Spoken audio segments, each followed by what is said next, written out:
What's up, everybody? It's your boy Top Boogie, and today I had the opportunity to get up with your boy Bobby _ K24. What's up, Bobby? How you doing? What's up, bro?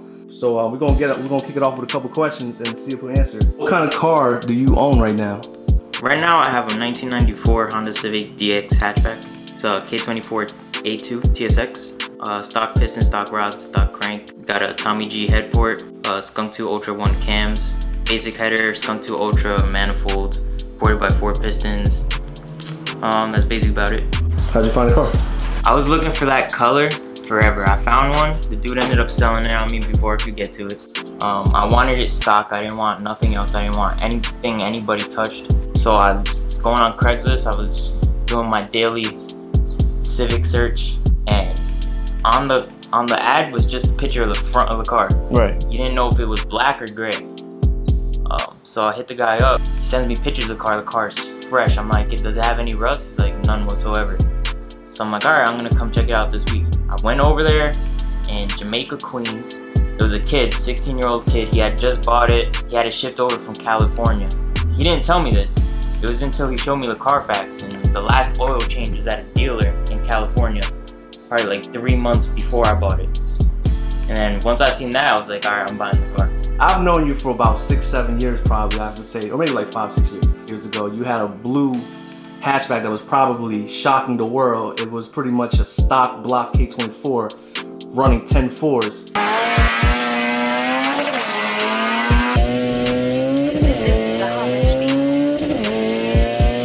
And a lot of people did not believe it. Like, do you want to clear that up? It was just a stock bottom end. Basically what it is now, except this was 4 or 5 years ago, so things were a lot more simple. It's just at the time, nobody has ever seen anything like this. Nobody has ever done anything like this, so I can understand why it was hard to believe. Right. But it is what it is, the right combinations. At the end of the day, why did you pretty much transition from a drag car to a street car? I was always young doing this, so it was a little hard for me to, get the truck, get the trailer, afford the race gas, and it just wasn't making me happy. I was spending all my checks on this one car just to go racing, and it always brought me back to where I was the happiest driving the car, and the happiest was when I bought the car and it was a street car. I was into cars my whole life. Started with my father. My father was always into cars. It was like a whole family thing, so that's where my love for cars came in. And then my grandmother babysat me up to, I was probably in about 3rd grade. So before I was even in school, I lived across the street from a racer now. And he had about probably like 4 Civics, a CRX, and Integra outside. So I always used to just sit there all day and look out the window. Right. When I heard the cars, I'd go run into the window, look out the window. And then I started, I grew a passion for Hondas in general. My dad always used to make fun of me, but that's where my love was at.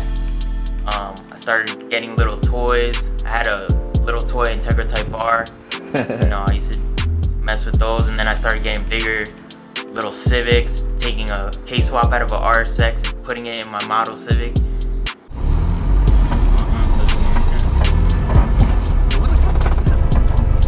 That's a suspension. It like creaks. Shit. I don't know if it needs like WD-40 or something.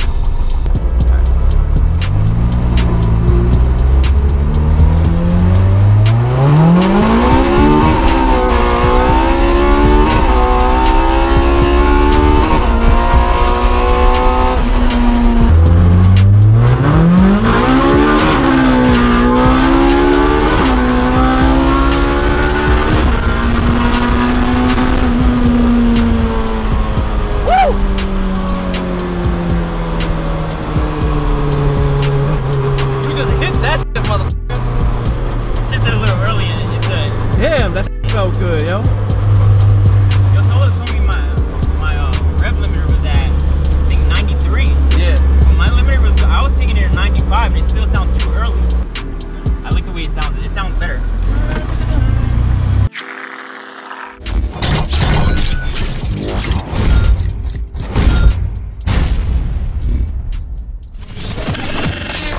I am Ty Boogie.